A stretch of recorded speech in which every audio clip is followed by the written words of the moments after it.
Hi and welcome to the channel. You know, we all love these magical bottle lights around your favorite spot in the garden, but the problem is all the stuff you can buy eventually fails. So I had cheap electronics, dead batteries, cheap battery holders, and after years of experimenting and building my own stuff, I came up with a solution, and I think it is a very good one as it is scalable, weather-friendly, maintenance-friendly, and very cheap as well. So let me show you how it works. My first bottle lights were store-bought and they look great at first, but you know, the rechargeable ones, I bought 9, I still have 2, all the other died with cheap electronics and very cheap batteries.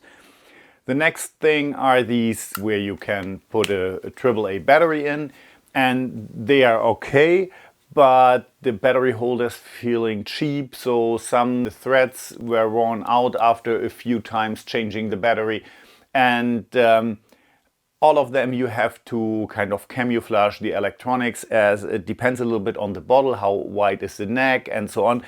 And then I built some own bottle lights with a USB cable to it. That is pretty nice. They are watertight as I sealed them with wax, but you can take hot glue as well.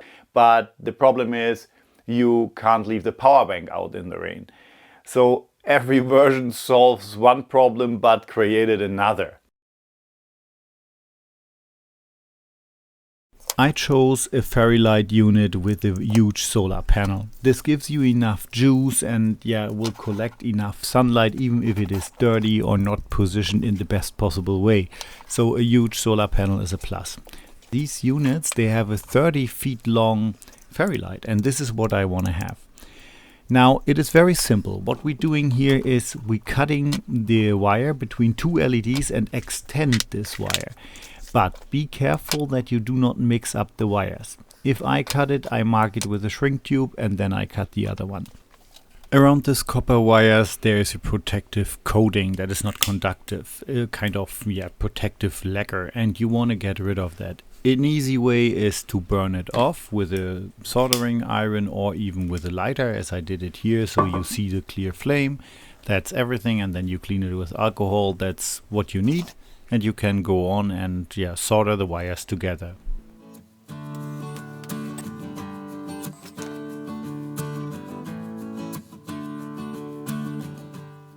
I insulate the new connections with shrink tube here, and I make the shrink tube exactly that long that I can, hide it afterwards in the bottleneck or nearly. So don't overdo it, just make it as short as possible so that the sensitive part is hidden afterwards in the bottleneck.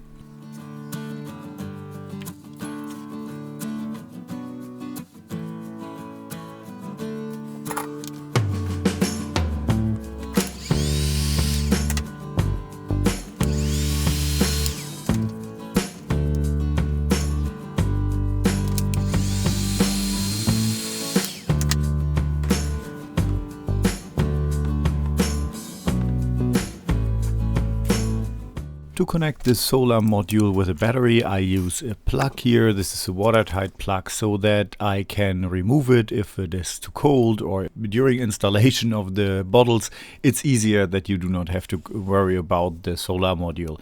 And it makes it easy to switch if this solar module or the battery fails. I can just solder another piece onto it and hook it in, and that's it.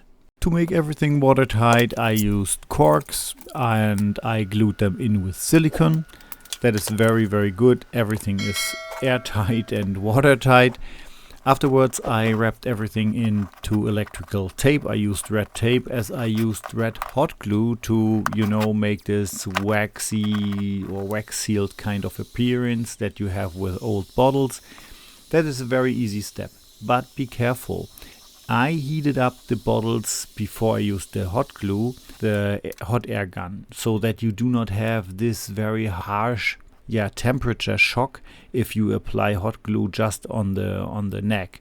that can break the glass. So I recommend heating it up with a hot air gun in advance. That's very easy.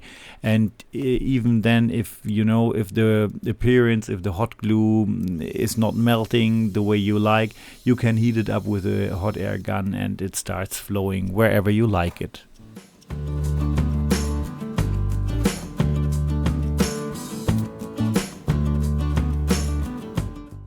Once everything came together, it looked exactly as I wanted it. So I have a very nice system, easy to maintain, no disposable batteries, no bad electronics, everything is nice, flexible, and after sunset the garden looks a bit more magical and I do not have to go there, collect the bottles, connect everything. It's done. It's just, glowing in the dark, very nice. This project combines everything that I learned from the previous years and experimenting with bottle lights, and the solution is not the easiest one, but it is definitely the one that I'm happiest with. And yeah, if you like that project, share, like, subscribe. If you have good ideas for hiding electronics, let me know in the comments. And I hope I see you next time, guys and girls. Happy crafting!